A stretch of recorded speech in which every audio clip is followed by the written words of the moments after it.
Question 58 should remind you of a classroom problem where we had a lady going up a ladder. Again, we had frictionless wall. So when we look at the forces, the wall is applying a normal force. That normal force is equal in magnitude and opposite in direction to the force of friction from the ground. Then we also have normal force from the ground, and we have the weight of the ladder. This is an easier problem because we do not have to worry about the lady. It's just the ladder and its force of gravity. As far as Newton's first, normal from the ground equal to mg, which then, this is in the OX direction. In the OY direction, we have force of friction with the ground equal to the normal from the wall. Since we do not know a lot of things other than mg, I can figure out force of friction. Technically, force of friction is going to be equal to mu, which I know, times the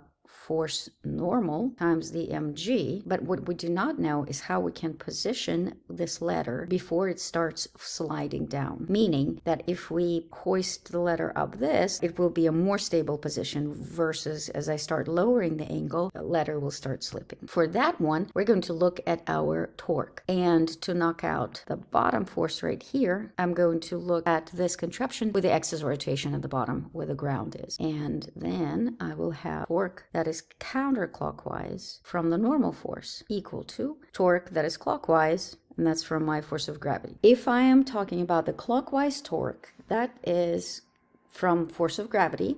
Force of gravity, that's the line of the force. This right here is our lever arm. That will be found through cosine. So I'm going to say mg times 1.5, which is half of the length of our letter, times cosine of theta minimum. On the other hand, the counterclockwise from the wall is force normal times this is my line of the force, this alternate interior, this is my theta minimum. So then Fn times 3 times sine of theta minimum. Then normal force, as we already discussed before, force of friction equals force of normal force from the wall. And as we discussed before, force of friction equals force normal from the wall.